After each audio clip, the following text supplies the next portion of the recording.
जैन रामायण, इसमें युद्ध का प्रकरण चल रहा है। पहला दिन युद्ध का बीता, उसमें देखा हस्त प्रहस्त नाम के राजा को किसने मार दिया।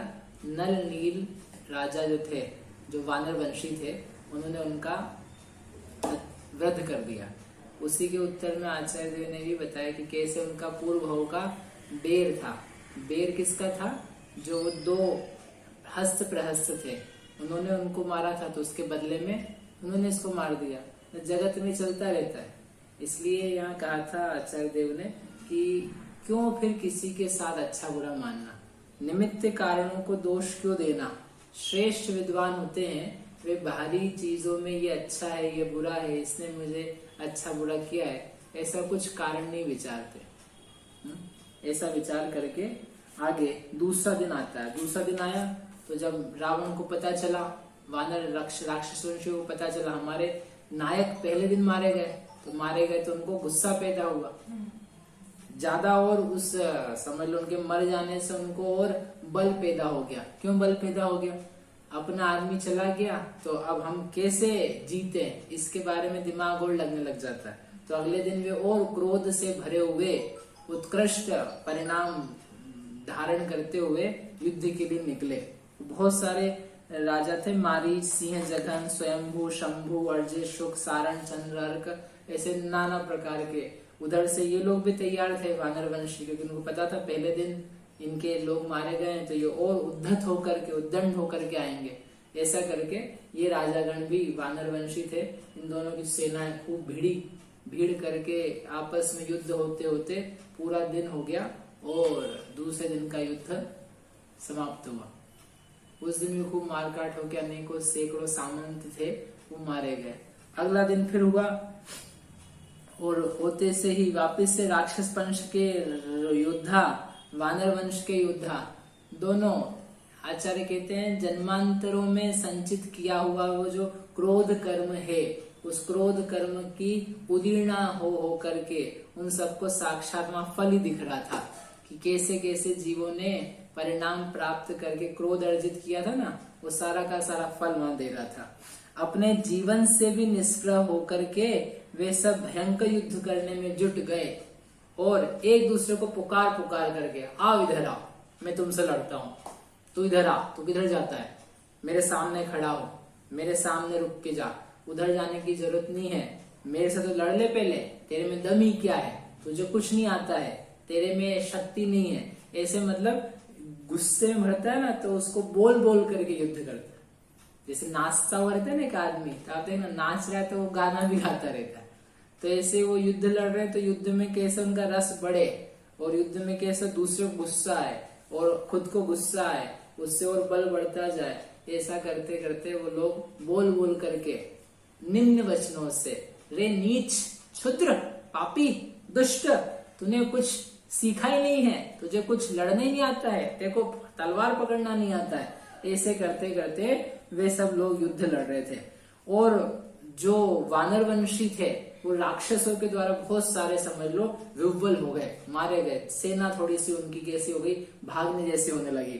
तो सुग्रीव ने देखा, अरे हमारी सेना क्या है, ये तो भागी चली जा रही है, ये बहुत सेना हमारी मर रही है, कौन है सामंत।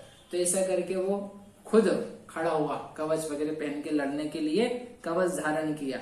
और उसको देख करके हनुमान जो थे, हनुमान ने भी हाथियों से जुते स्वर्णमय रथ पर सवार होकर के युद्ध करने के लिए प्रवेश किया। जो उसको आया तो आकर के जैसे गायों का समूह हाथी को देख करके क्या करेगा, भागने लग जाएगा, वैसे राक्षस वंशी जो राजा थे, सैनिक थे, रे ये हनुमान आ गया आज, ये वही हनुमान है जो लंका में अकेले ही आकर के तहस नहस करके चला गया था, रावण ही पकड़ नहीं पाया था। आज पता नहीं कितनी महिलाओं को ये क्या बना देगा, विधवा बना देगा। ऐसा वह खड़ा हो गया। रण हनुमान तब रोष उपाय, हनुमान गुस्सा करके ये है, मार करी अति रक्षसा भागे वानर लोग, दशो दिशा चाले जबे हनुमान तब जोर, जब राक्षसों ने बहुत मारन हथियार चला, वानर भागे, तो हनुमान ने देख करके रण करने के लिए वे आगे आए।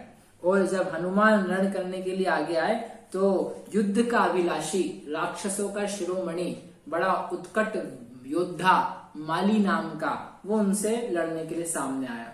रण करने चाल्यो बलधार, राक्षस वंशा को क्षयकार, ताहि देख राक्षस धरि जीव, भागे भय मन धरि अतीव। माल्यवान जोधा जब उठ्यो, हनुमान जुधिए अति रुच्यो, हस्ती हस्ती सो युद्ध करे, बाजी बाजी कासो भिरे। माल्यवान माली नाम का राजा था, वो युद्ध करने के लिए आया और हनुमान का और माली का युद्ध होने लगा। और कानों तक खींच खींच करके बाण छोड़े जाते थे। धनुष होता है ना, बाण तान तक खींचा है, क्या है, इतना जितना पीछे खींचोगे आप उतना क्या होगा, तेजी से वेग से जाएगा और वेग से जाकर के वो छिद्र करेगा उसको।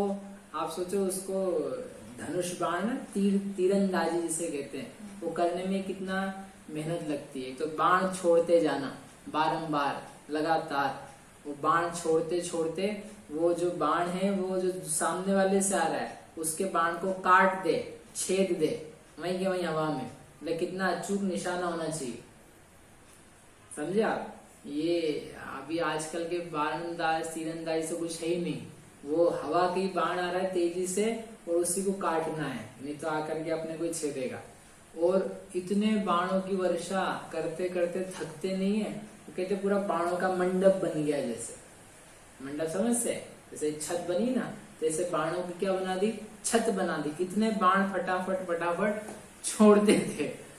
तो छोड़ते हुए उन दोनों का बहुत सघन युद्ध हो रहा था। और युद्ध होते होते जो सब लोग थे कहते ठीक है बढ़िया है, अच्छा युद्ध चल रहा है। और हनुमान ने बीच में ही फिर उसका जो माली था, माली के ऊपर ऐसा बाण छोड़ा कि उसके हृदय में लग गया, वो नष्ट हो गया, गिर पड़ा।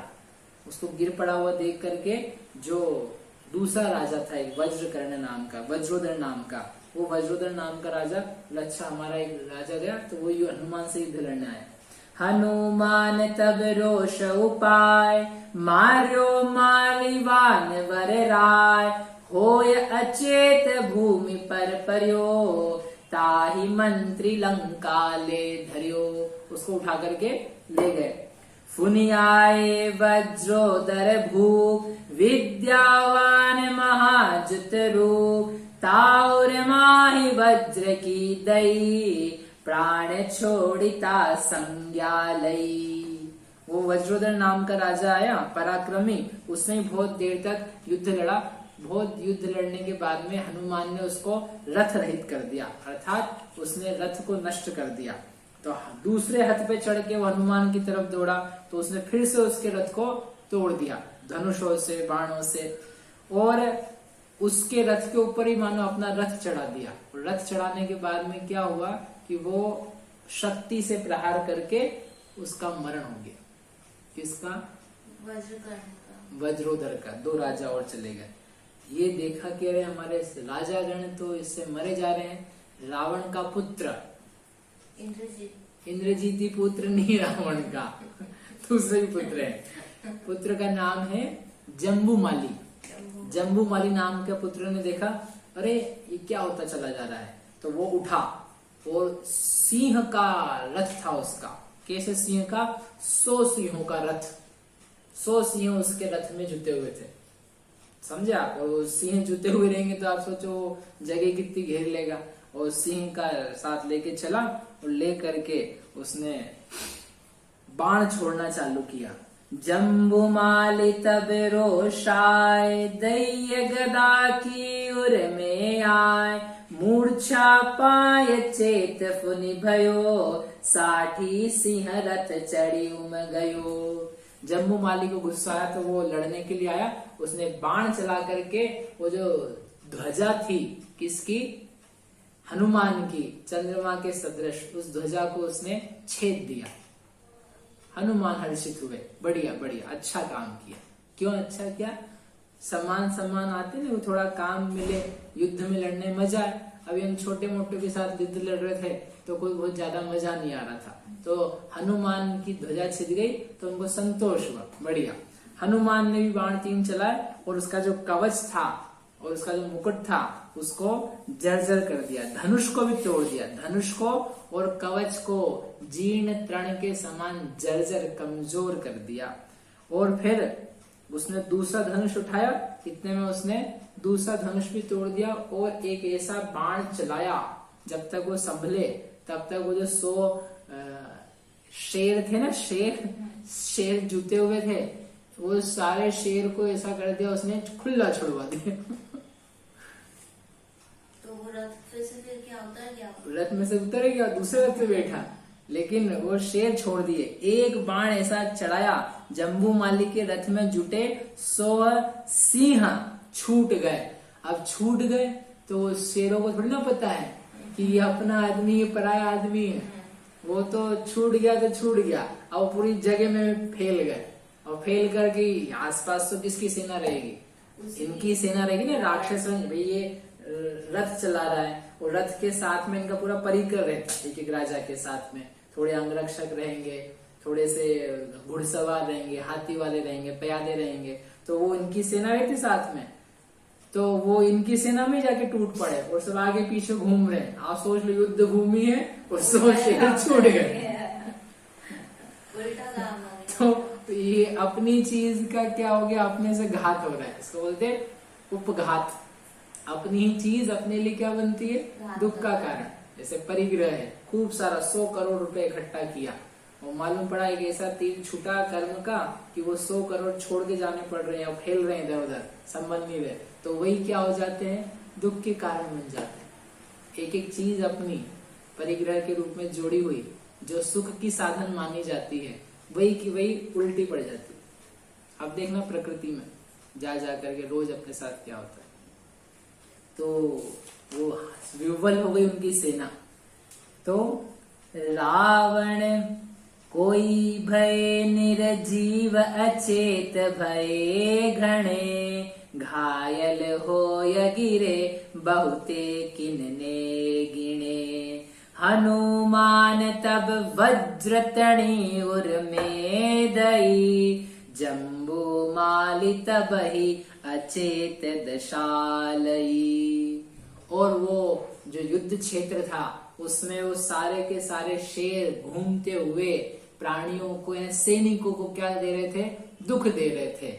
आचार्य कहते हैं जैसे संसार रूपी युद्ध क्षेत्र में सैनिक रूपी प्राणी को जो कर्म रूपी शेर है दुख देता है, वैसे के वैसे वो युद्ध के क्षेत्र में शेरों के द्वारा वो जो राक्षस वंशी की सेना थी वो सब दुख पा रही थी, सब भाग रहे थे इधर से उधर। 100 शेर हैं, 1-2 शेर की बात नहीं है। वो लेके क्यों बैठे ऐसे? शेरों का युद्ध लड़ने की बजाय ठीक ठाक रखते। और ये एक जब युद्ध हो रहा था तो जम्बू माली के ऊपर एक शक्ति का प्रहार किया, वो अचेत होकर के गिर पड़ा। अब इसके सामने कोई युद्ध करने वाला नहीं। हनुमान ने देखा दूर से, वो है, कौन है? रावण। अब रावण से युद्ध लड़ूंगा मैं। रावण उसकी तरफ चलो, उसकी तरफ ले चलो। रावण ने देखा, तो अच्छा नहीं कर रहा था क्या? रावण क्या पीछे देख रहे हैं। जब तक छोटे लोगों से काम हो जाता है तो बड़े को नहीं लाना पड़ता है। वो एक दृष्टांत है, जहां सुई से काम हो जाता है वहां आपको तलवार लाने की जरूरत नहीं है। जहां तलवार से काम हो सकता है वहां ब्रह्मास्त्र चलाने की जरूरत नहीं है। जहां 2 रुपए से काम हो सकता है वहां लाखों खर्च करने की जरूरत नहीं है। तो इसलिए अभी तो ये चल रहा है, आगे आगे के लोग लड़ रहे, युद्ध भूमि में हो जाता है। वो युद्ध भूमि में आकर के पीछे ही रहते हैं, आगे आगे आगे की सेना रहती ना, जैसे तो पूरी सेटल रहती, पूरी व्यवस्था रहती है। पहले प्यादे लड़ रहे हैं, फिर मंत्री, प्यादे मंत्री, उसके अलावा इनके साथ में भी वो जो राजा हैं वो राजा लड़ते रहते हैं, क्योंकि सेना भी कितनी है? 4000 अक्षौहिणी सेना। तो ये फ्रंट में जाके सबसे पहले नहीं लड़ेंगे, ये पीछे रहते हैं।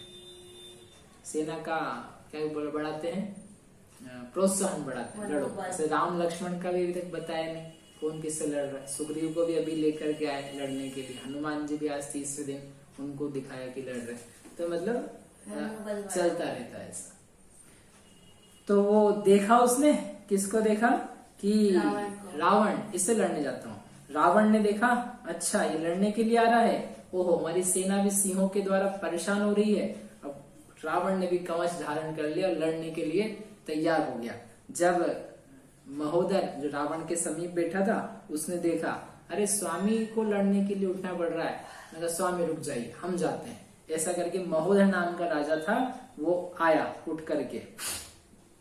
गर्वपुर हनुमान आवे तो देख के, जुधने भयो तैयार दशास्य विशेख के।